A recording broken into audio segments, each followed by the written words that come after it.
Process Analysis, Organizing and Drafting by Mackenzie Way, Evan Richardson, and Leah Hagelin. Organizing a process analysis essay. Organizing a successful process analysis introduction. A successful introduction to a process analysis begins with an overview of the process that the reader can relate to. In an introduction, you can lead to your thesis by specifying when or where the process occurs, why it is useful, or what the result is. The introduction can also be used to provide essential background information. Organizing a successful process analysis body. Following the introduction, the stages should be presented distinctly in chronological order. The chronological sequence helps the reader see how the process unfolds. Also, try not to deviate unless needed. For example, if something has simultaneous steps all occurring at the same time. Organizing a successful process analysis conclusion. You should conclude with a summary of main stages and events while also adding comments on the significance of certain aspects of the essay.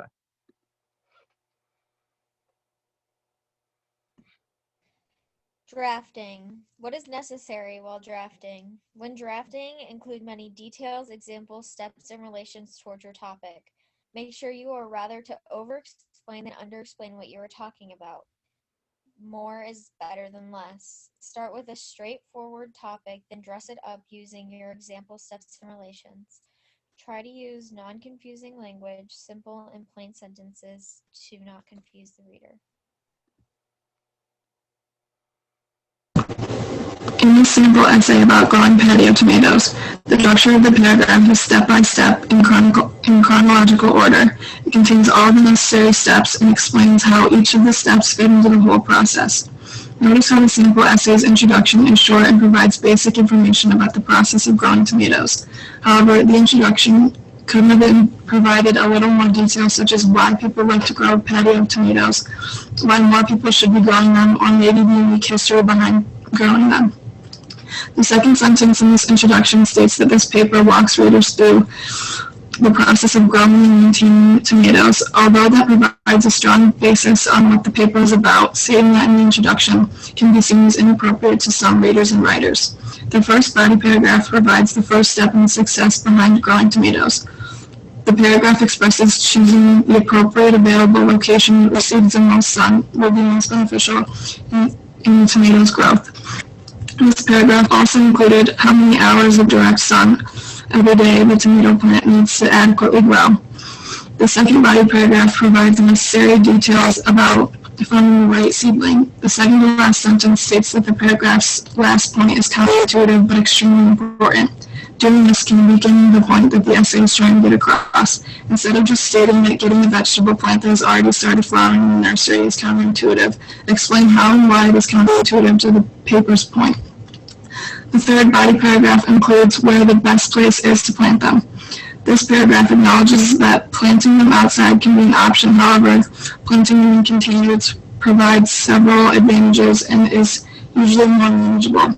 It is important to include everything that the reader will need to complete the process, and providing this alternative place for planting the seeds strengthens the reader's sensibility on growing tomatoes. The fourth body paragraph is basically transplanting the tomato from the plastic container it comes in from the nursery into what you're growing it in step by step. This paragraph mentions but does not provide the type of gravel or soil that would be best for the growing tomato plants. To avoid confusion, the writer should have included extra information about soil and gravel, even though it may not be necessary. As for the step-by-step explanation in this paragraph, they are very clear and concise, but would have been clearer if more transition words had been used. The conclusion ended simply with the result, as a process analysis essay should. However, the paragraph mentioned watering, but not when or how much. The process analysis essay should have all the necessary information for the reader to complete the process on their own.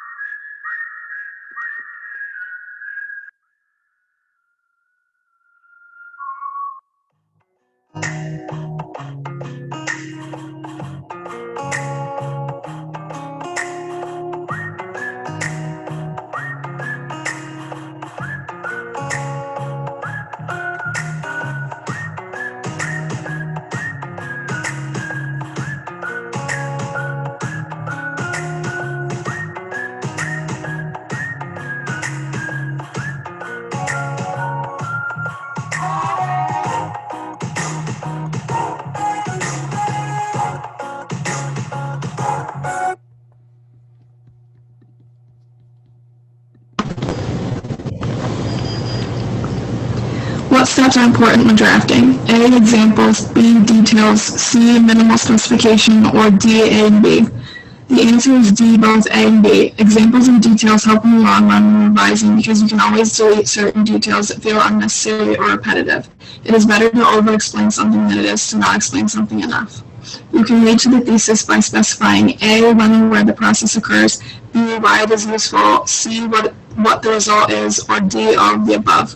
The correct answer is D, all of the above. Many process analysis essays begin with an explanation of a certain process to relate each step